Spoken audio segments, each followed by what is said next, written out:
Welcome to the MyLifeInConcert.com podcast. I'm your host, Various Artists, and please join me as I travel back and revisit every live show I've seen from 1975 to the present. It's just 18 weeks following that chaotic Iggy Pop scrummage from episode 20. And within those 18 weeks, I not only entered my 20s, but my life changed in significant and positive ways that would have lifelong impacts. Hey everybody, welcome to the MyLifeInConcert.com podcast. I'm your host, Various Artists, and I invite you to jump into the time machine along with me and join me for my first live show of 1983 in episode 21, entitled I Found That Essence Rare, the Gang of Four with the Hoi Polloi, Wonderland Gardens, London, Ontario, Canada, Saturday, March 5th, 1983. Greetings, dear listeners, and thanks for coming back, those of you who are returning, and welcome to new listeners.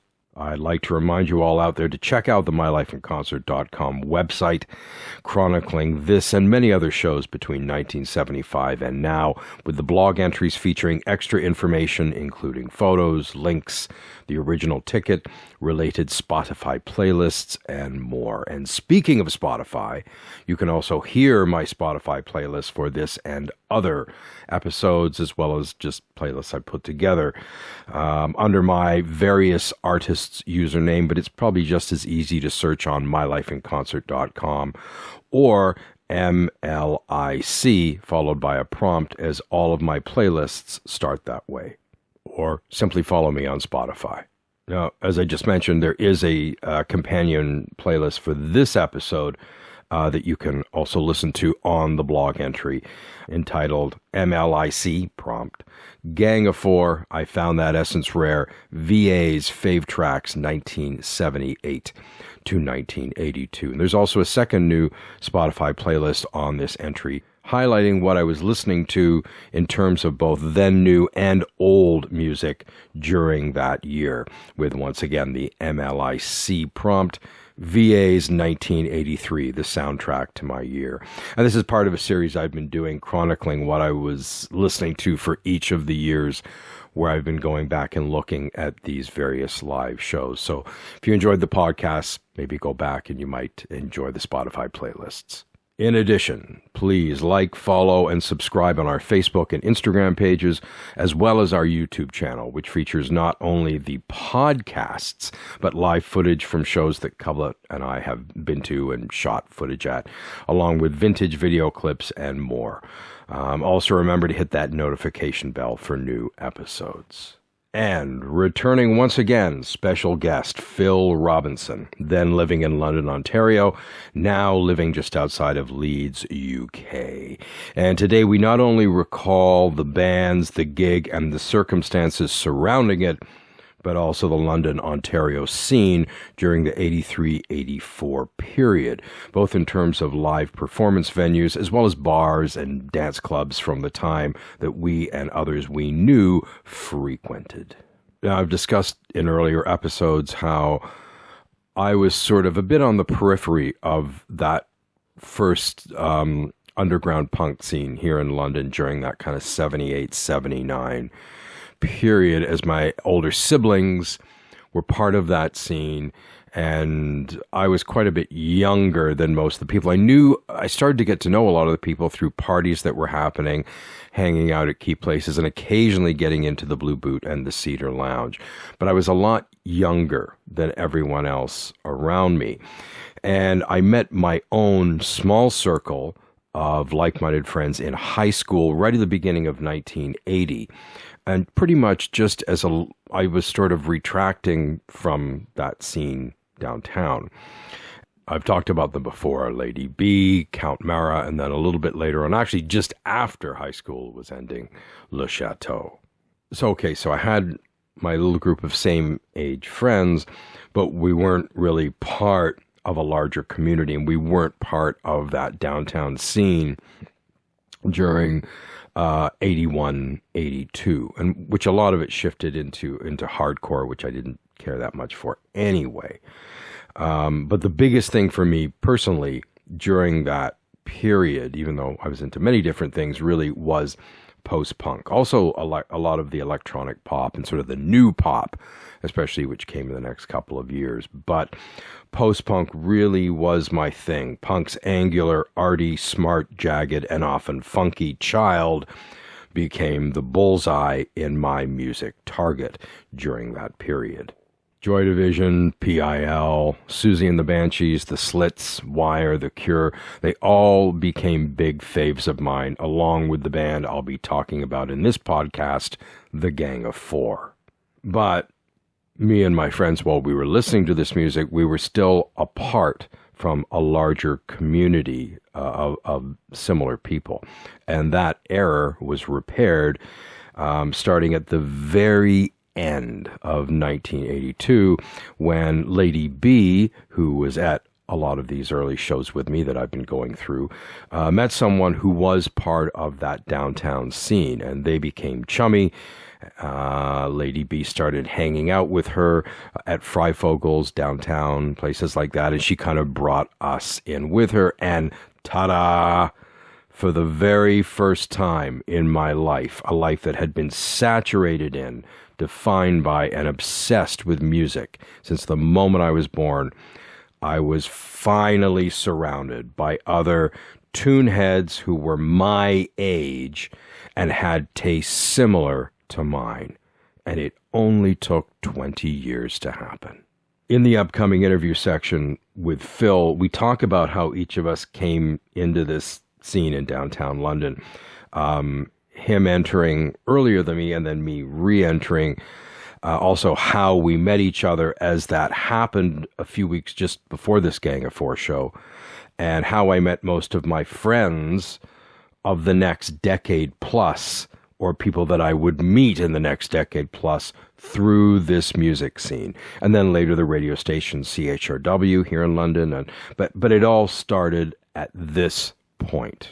Now, I did have my music friends in both elementary and high school, but they were more the exceptions. It's not like we were part of a larger scene of like-minded people.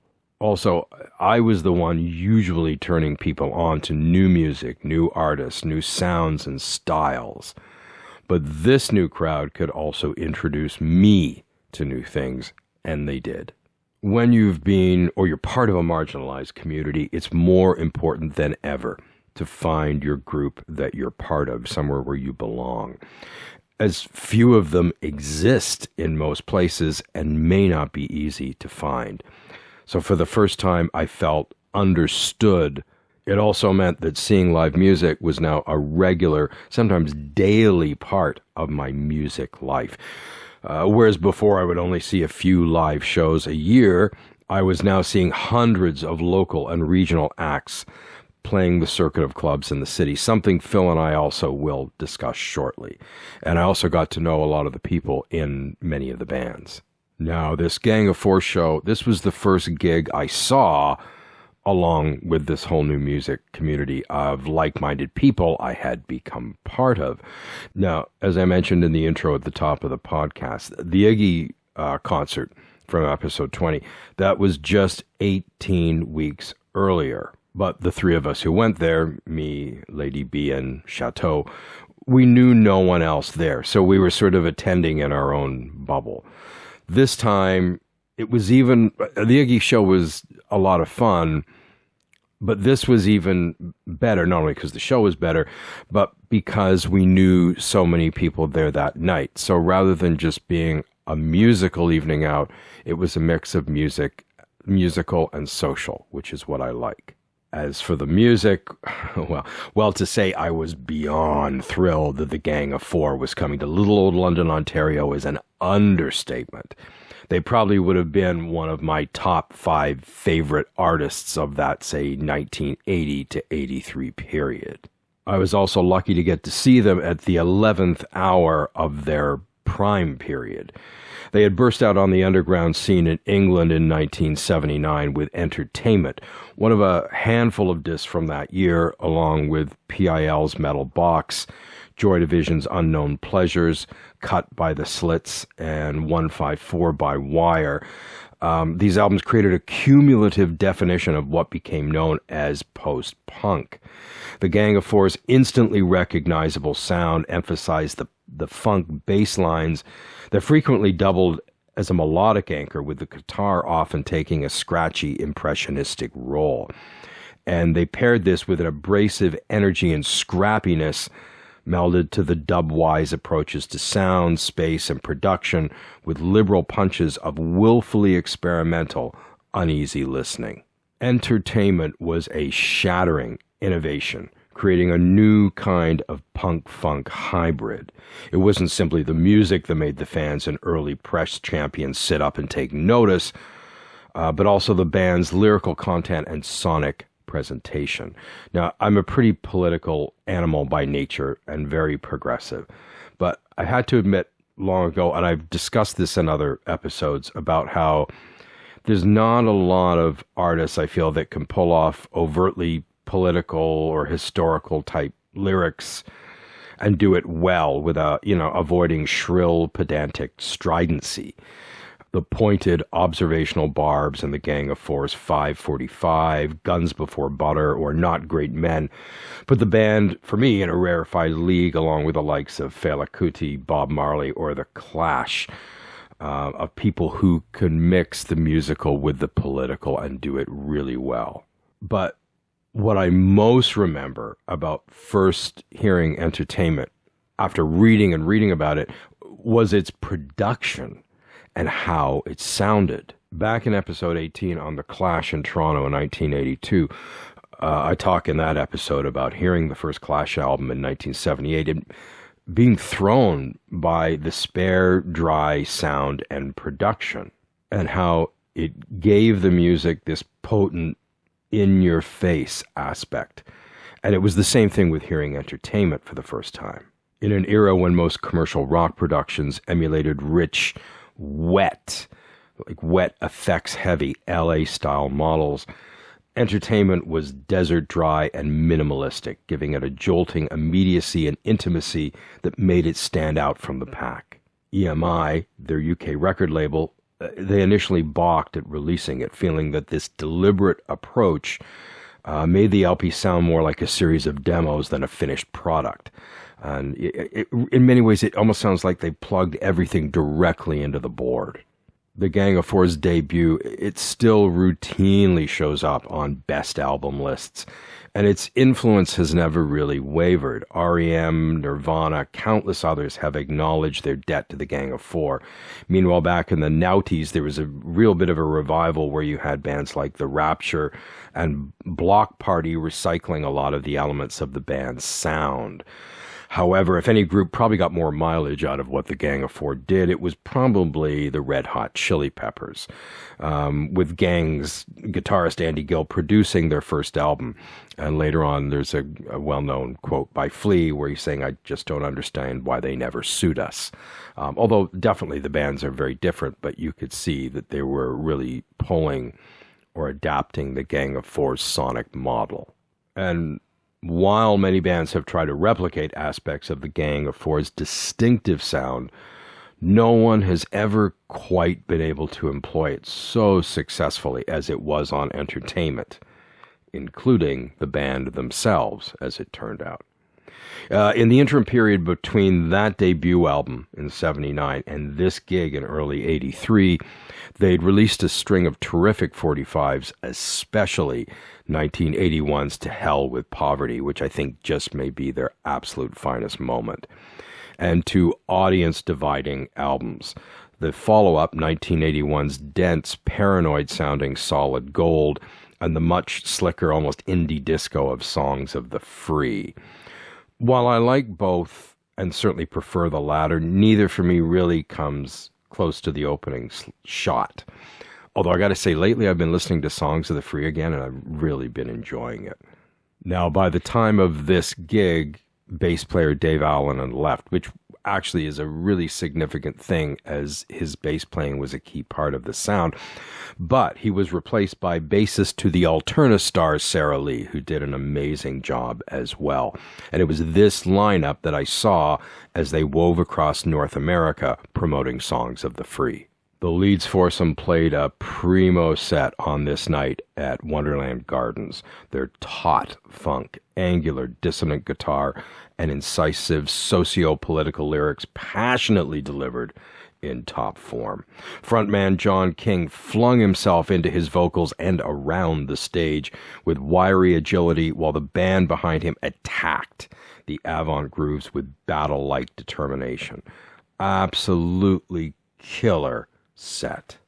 Now, the body move and tone started earlier in the evening with a set by the opening act, the short-lived Hoi Polloi, who featured Demick Keith Whitaker. And of course, the Demicks were the band that started the London scene, and I've talked about seeing the Demicks in episode 3 on the Ramones and the Demicks in 1980. This was Keith's follow-up electro-oriented project, although he left the band shortly after this, and it carried on for a couple more years with different vocalists. As a matter of fact, I'm even trying to remember now if Keith Whitaker was with them at this gig. I'm blanking, or did they have another singer at this time?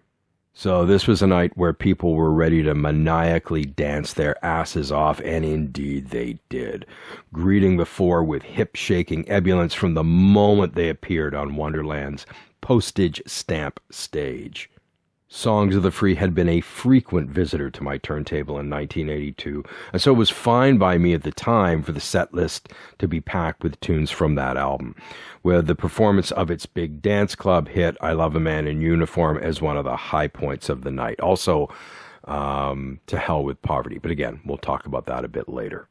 In fact, now let's shift over to the interview between myself and special guest, a.k.a. Phil Robinson, which also includes his post-show party memories and some personal hoi polloi stories. Over to the interview. Once again, Phil Robinson, formerly known as special guest, the artist formerly known, the guest formerly known as special guest, is back here today to talk about the Gang of Four show and the band, and he's got some good stories. Maybe not about but from the evening. We both have stories from the evening, but I would like to talk first about how we met and the circumstances, because we're trying to remember how, because we both sort of became part of this London music community at this time. And again, for me, this happened in between the Iggy Pop show in late 82 and the Gang of Four in early 83. So I know we met in and around the time, and I know we met at Fryfogle's, but do you have any memories of how we met? Yes, I'm trying to remember. I presume that we met through a Lady Bump. Yes, but it was a whole group of people.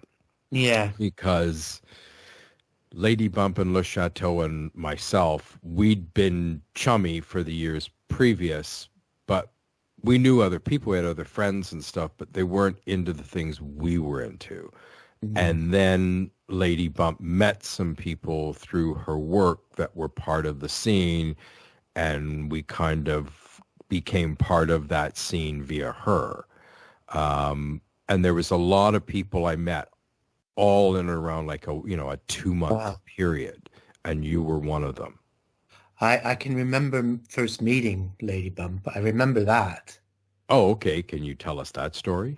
It was at an art gallery. They were showing The Loves of Ondine. Oh, I was there. That? Yeah. Oh, yeah. So, and the night before it was Chelsea Girls. The second night was Loves of Ondine, and also Vinyl with Edie Sedgwick. Oh, I think I only saw Loves of Ondine. Because he was there, wasn't he?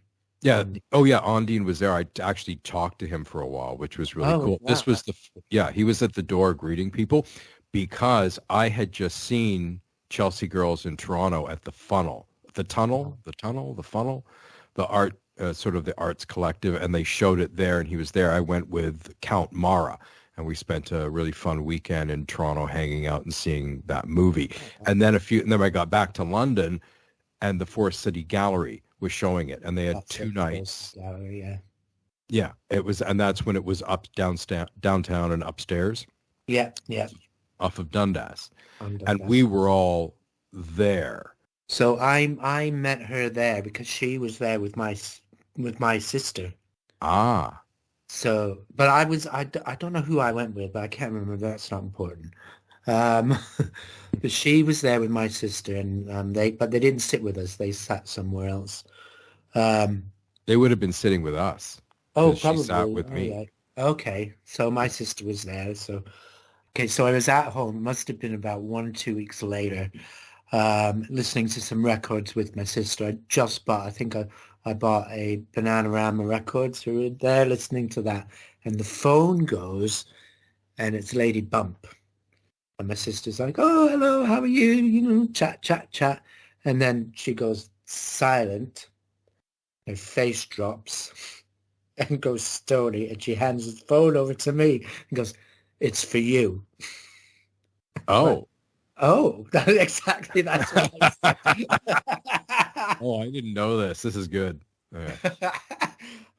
Hello, it's Lady Bump. And I said, "Oh, you all right?" And she said, "Yeah." And she was like, "Yeah, I just want to know whether you wanted to come out on Saturday night." Asking me out. So it's like, "All right, okay, yeah, sure." So my sister wasn't very impressed because No. Lady Bump was meant to be her friend, not mine. So, and then I think after, I don't know how, so we must have maybe met on that Saturday that I went out with Lady Bump for the first time. Because I have this vaguest of sort of dusts of memory that we met at Fry's. We were at Fry's one night, Fryfogle's for long, and we started talking there. And that's right. Yeah, that's right. You would have been there with her. Probably. And of course I would have, she was there. We were, we're now part of this larger group, but we'd been friends for years. So yeah, that was probably it. Yeah. Okay. So this is what I wrote in this piece for the Gang of Four back in 2011. And I had a little bit more memory of that night then than I do now. So what I wrote is, I talk about how LB introduced me to someone known as Special Guests, who we all know as Phil. We were close in ages, with his music taste fairly similar to my own. Special Guest and I have been trying to discern where and when we specifically met, although he remembers me telling him that I'd seen him around town as early as that Ramones gig in 1980 that I covered in episode 3. So there. I recall him saying at the time that he noticed me because I had a Fun Boy 3 t-shirt on that I wore, which he coveted. So, and that's, you know what, again, now these little dusts of memory, that's what I think I remember us talking about was my Fun Boy 3 t-shirt. Probably. Yes. So anyway, we were now both part of this world, and this was a huge impact on my life because for me, I'd had many friends, and I'd even had some friends really into music, but not in necessarily, either not in the same way I was, or I just grew up in an environment where I felt nobody really got me. And looking back retrospectively, that's true. Well, some got me to a degree, but I never felt in kind of anything I was really part of something that really reflected me until this point. The way I kind of remember it is all of the sort of me's equivalent from all the different neighborhoods around the city, all the people who were sort of different and into more left field stuff, and that they all kind of congregated downtown, especially in the punk and then the post-punk scenes, and all sort of met each other. Yeah. Would you say that's a fair assessment? Oh, yeah, definitely. Because I was trying to remember last week, one day, I was trying to remember how I got to know everybody and meet everybody. I met quite a few people through my older sister. Because I remember she had a party once at home when my parents were away, and all these people sort of turned up that were in some bands and stuff. So I met a lot of people through that, but I can't remember exactly how I kind of started meeting people myself in that scene, meeting Hmm. friends and stuff. And I thought, was it through, do you remember there used to be always like, there was underage gigs with all these bands from that scene? Yeah, I'll talk about that a bit in a minute. Uh, I'll just answer yes for now. so I'm trying to, I don't even think it was at those. Well, I could have been, but I can't even remember how I sort of met, because I met quite a few people long before I met you. Yeah, I've met people in bands, and I was, going to parties at people's houses and flats and apartments and sneaking, trying to get into the boot, I was yeah. 17 and doing all that and getting in and, getting into fries before the age of, when I was 17. So I really can't remember how I started meeting people myself. It was probably because maybe I'd probably gone to Fry's. Maybe my sister had gone with me, and maybe I'd gone to a party with. I can't remember, but yeah. So, but yeah, it was good. It was a good scene at the time. Oh yeah, it's. I'll throw this in, and I've discussed this for long-time listeners. You're going to hear a repeat, but I'll throw this in here. Is how see my experience. We kind of just missed each other before this because Mm. what you kind of went through in the early 80s, this with you had an elder sister and older siblings introducing you to that. I had older siblings, but this was the late 70s. Yeah. So I was involved in the scene here in London, 78, 79 or 80-ish, but more on the periphery because it was more, they were older and there were more my older siblings' friends, but I got to know a lot of the people, and I always looked younger than my age, which as I get older, I'm thankful for, but it was hard to get into places Mhm. at that time. I did get into some because I knew a lot of people, but it was always a little bit tricky. But there was also a lot of other places where people would congregate and hang out, and I knew them from there. But just a bunch of things that sort of changed in terms of some of my elder siblings weren't really part of that scene after a certain period. My brother was, but my siblings and ex-sister-in-law and all that, a lot changed. Also, the scene changed, and I talk about this as the first, and I talked about this in the episode I did at the Halloween gig from '79 with NFG, the Sinners and the Regulators. You had that first initial punk scene in London, which really started with the Demics and Eddie and the Hot Rods visiting in late '77. And kind of once the decade shifted into the '80s, there was a real switch, and there's a lot of people who had been out in that community got out of it. Uh-huh. And also, okay, for me, who had been first following this music for a couple of years before I ever even heard it, just in underground magazines like Rock Scene, this had been my real focus for years. And unlike a lot, I'm kind of different in that I grew up loving music from a very young age. Yeah. And so even though I was in like 16, 17, 18 kind of at the time, I'd already lived through several sort of musical sort of eras because I remember the very end of the, British invasion. And then even though I was younger, I was totally present through psychedelia and then the singer-songwriter and glitter rock and all this. So I've always been about change and expansion. And after a few years of, kind of four on the floor punk rock, I was more interested in the post-punk and the funkier things and sort of an expansion Hmm. of that. And I found that you had that second scene where it was like, we missed punk the first time around, and my God, that's all we want now, like the oi and the hardcore. And a lot of that stuff and a lot of those bands really didn't appeal to me. Yeah, me Uh, neither. Yeah, I found with hardcore, I mean, there's some songs, I can like two or three hardcore songs, and that can be fun. After that, I'm bored. Mm. So you were talking about the scene being good. That's the other thing I would point out. I also see this as kind of a new third scene that sort of happened that was there's a reaction and a reaction, and it was a reaction against that. And I was coming into it, but I was finding a lot of people who had more expansive tastes, who were into, the post-punk and the experimental, but also, funk and R&B and jazz. And then there was pop and electro pop and dance. So it was this much broader spectrum of what people were into and open to, rather than that, I think, very conservative second wave here in London with all those like hardcore bands and stuff. Yeah, yeah. I think one of the reasons why I liked it, because personally yeah, because I think I probably would have been part of that second wave, wouldn't I? Or was it the third wave? I can't remember. I don't know. That's a question you'll have to answer for yourself.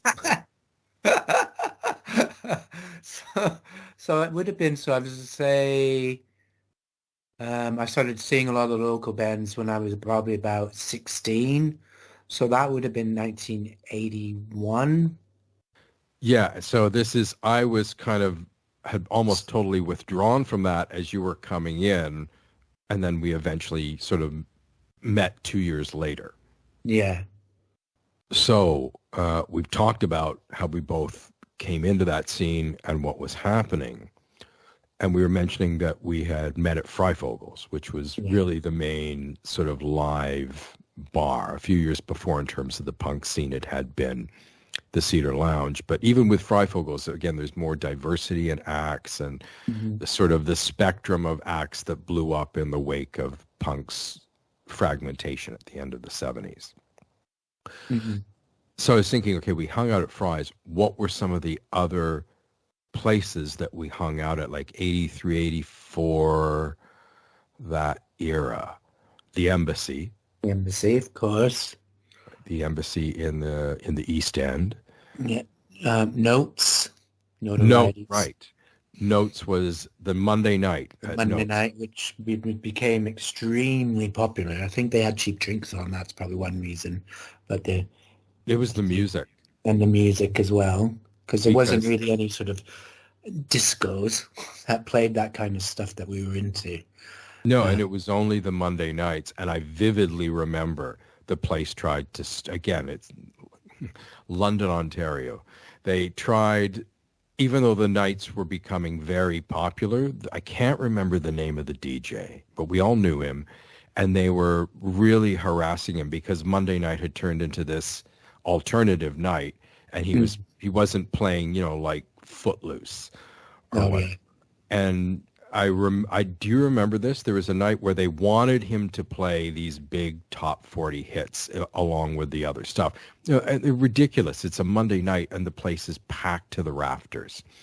And I remember it was a thing that every time he played, like, Flashdance or Footloose or something like that, the entire dance floor cleared. And then he'd play something like Gang of Four, I Need a Man in, I Love a Man in Uniform.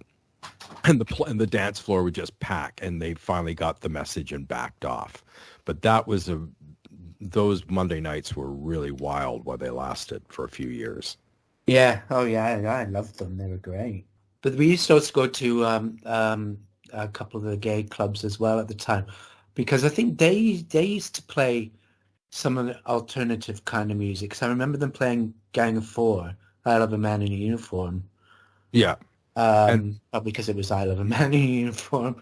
Well, but it was a little bit more, it wasn't necessarily the top 40, and there was also a lot of electro pop and a lot of the British music from the time, and also the New York funk and that kind of thing. Yeah, yeah. And you had stuff like Shannon's Let the Music Play. I remember from back then in those clubs, Freeze IOU. That used to get played a lot. I know this song, but I vaguely remember it. Look it up later. You'll remember as soon as you hear it. Once I hear it, it'll come back. Yeah, it'll come flooding back. And in terms of, I'm just trying performance spaces. There was the Vic The Vic. in the East End started having bands in the Vic, the Embassy, Fry's. The Brunswick. Was it the Brunswick? They didn't The have bands, or was it? Did they? We used to just go and hang out there sometimes. Our group of people used to go into the Wick, and I can honestly say that our group was the first one to go in there as like younger people drinking. But after you left, within about 2 years of you leaving, they started having bands in, and it literally became one of the live venues downtown. Everyone used to play there, and it would be packed. I think I remember you writing and telling me about that, actually. Oh, it was almost by the late '80s. That's where I was spending a lot of my Saturday nights at the Wick, seeing who was on the stage. Are we missing? Oh, not a dance club or a performance space. The place where everyone met was Singapore's on Richmond. And that's something I actually want to write a piece on that bar. It's one of the most unique bars London's ever had or that I went to because it was this neat mesh of people. Yeah, it was. And it was tiny as well.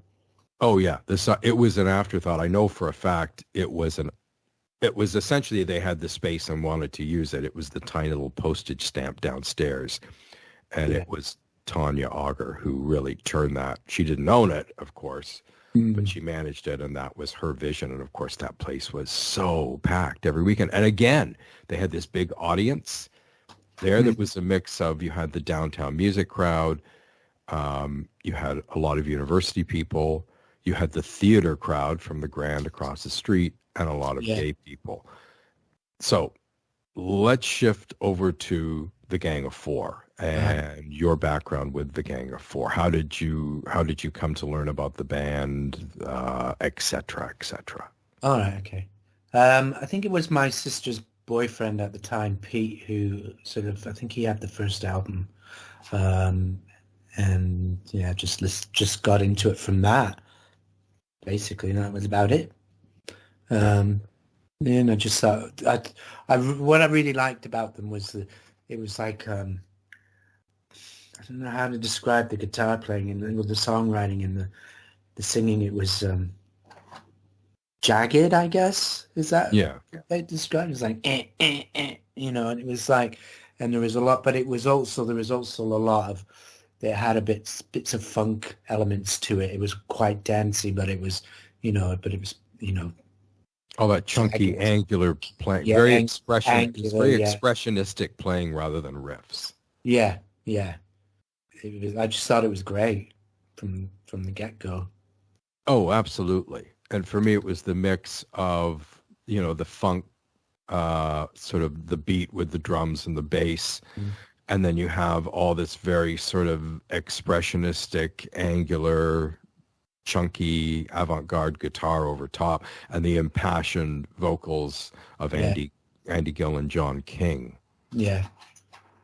So with me, when I heard them in 1980, and I'd been reading about them, and that summer of 1980, that's also when I saw the Talking Heads at Heatwave, and they really had changed their sound, and it was this more funky and rhythmic sound. And the conversion of a lot of these post-punk acts that had these strongly, rather than being four on the floor rock,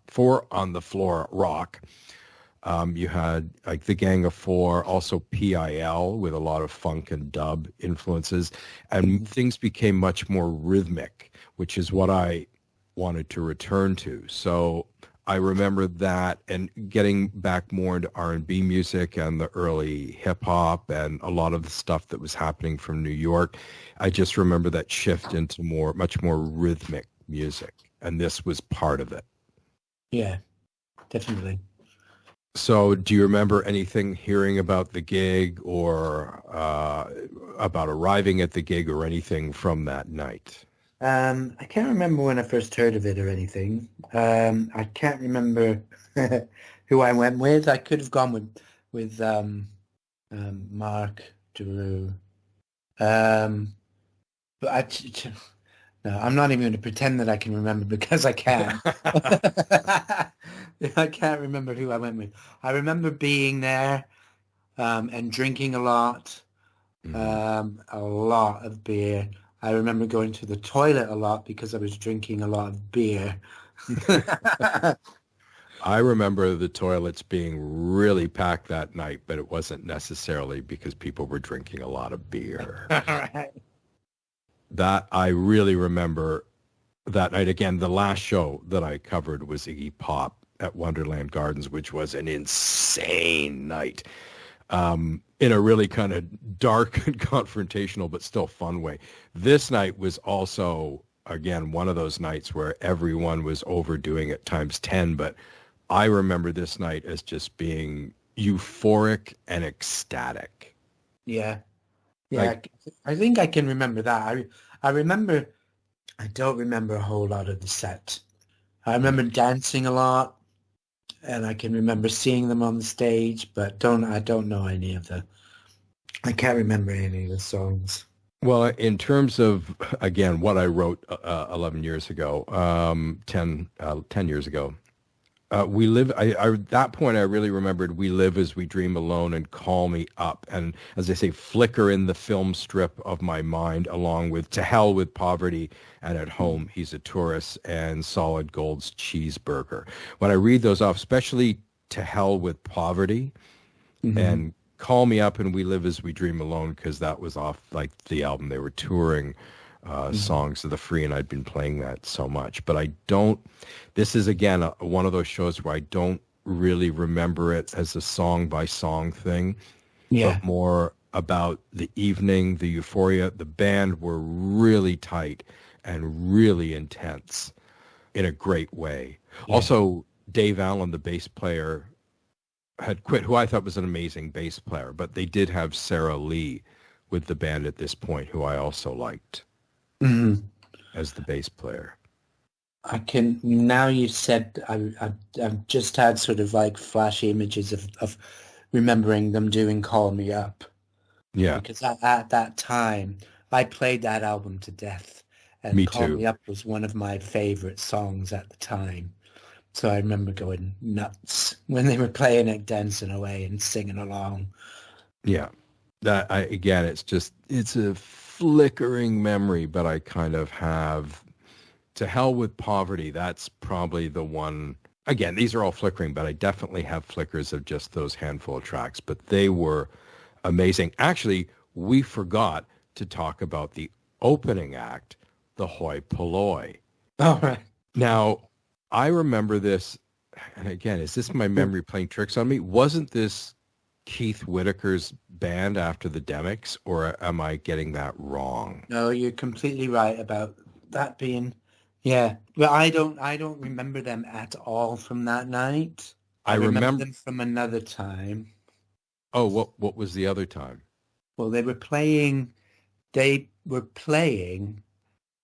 gig without, it was after Keith Whitaker left Hoi Polloi, and they got some other guy, and they were playing the sidebar of the embassy. Right. I think Marty Spacel used to book that. Right. Well, they were playing, and me and Wendy went, and Sue, who was a good friend of mine. We all went, the three of us, and we must have been, there was like nobody there. There was us and maybe a handful of other people. There was hardly anybody there. And we got talking to them afterwards. And Sue lived in a shared flat with these like stoner guys. And I used to stay over sometimes. And she was like, come over to our place for a party.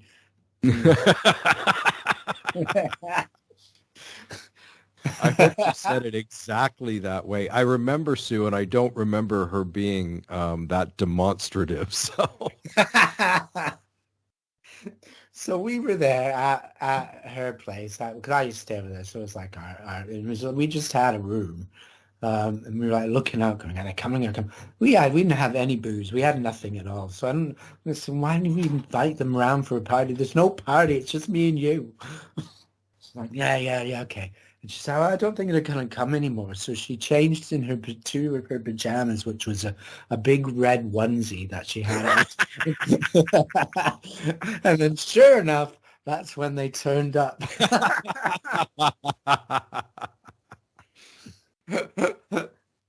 So how was partying with the hoi polloi? Yeah, it was good. Actually, it was good. They stayed for a while. I mean, I think they brought some beer over, some booze, so that was good. And they kind of were surprised that the party was just me and Sue.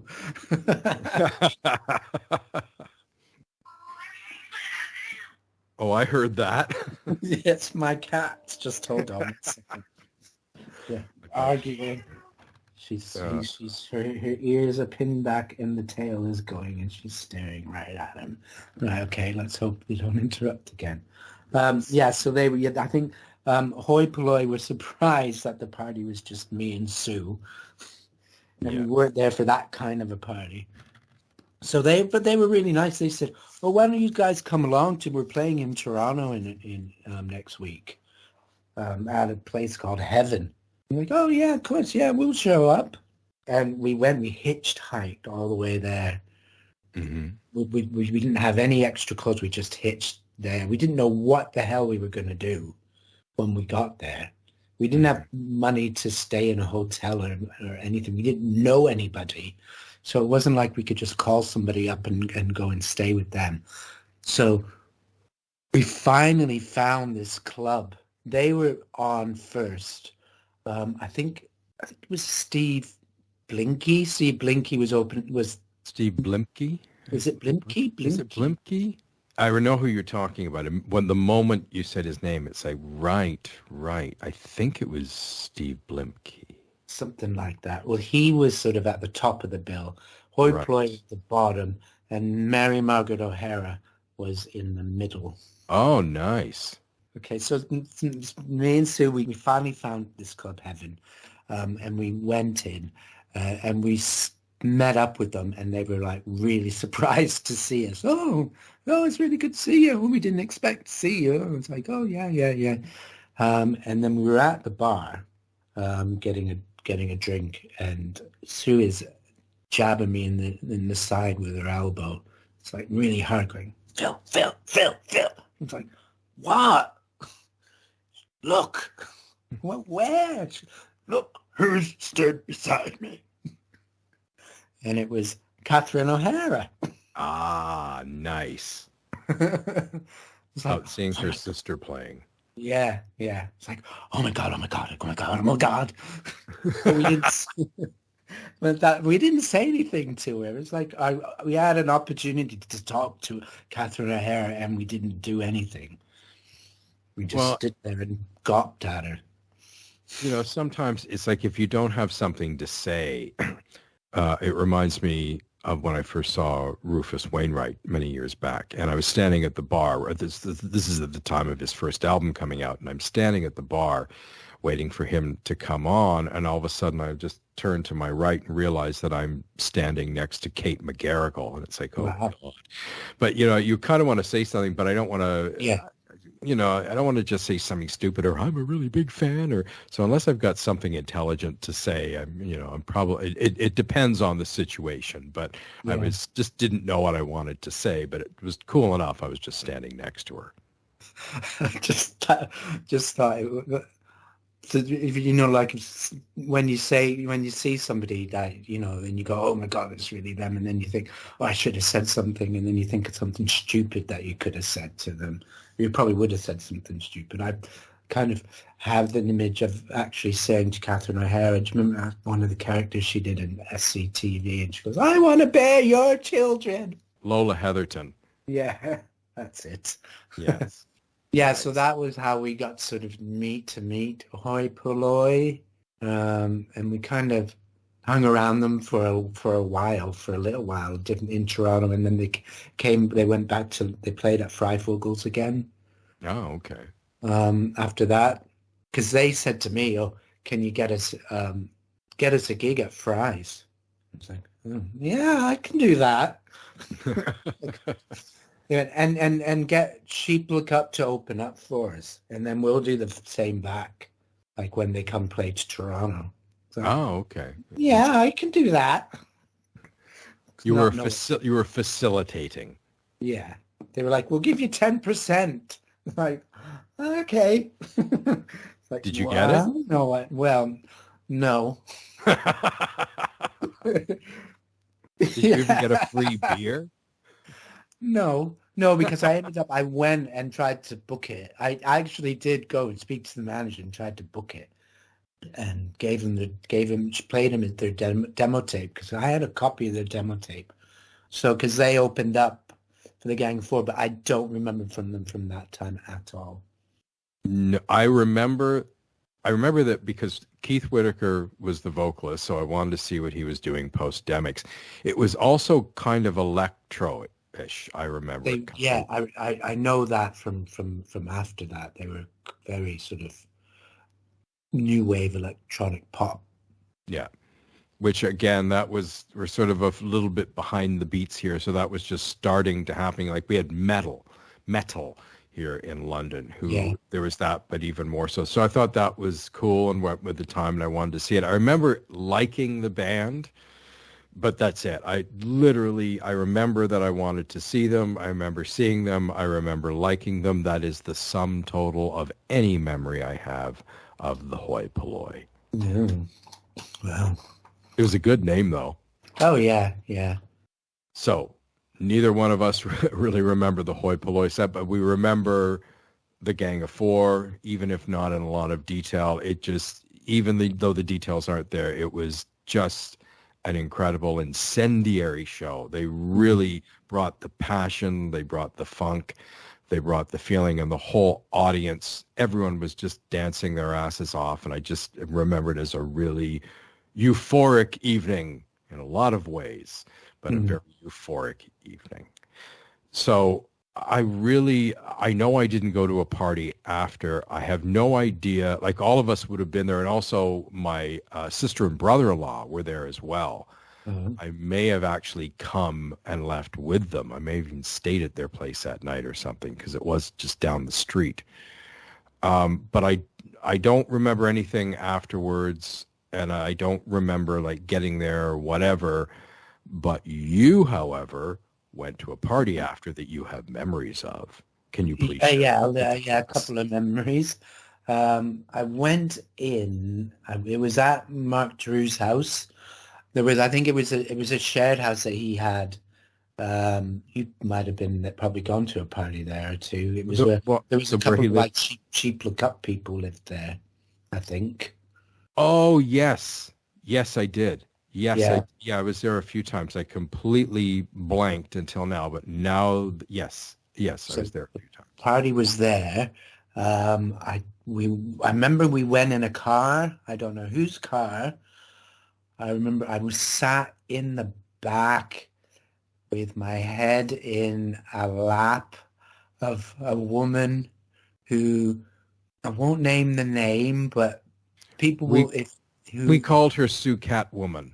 That's the name I'm giving her in the blog. Oh, okay. So Sue Catwoman, who was a stripper.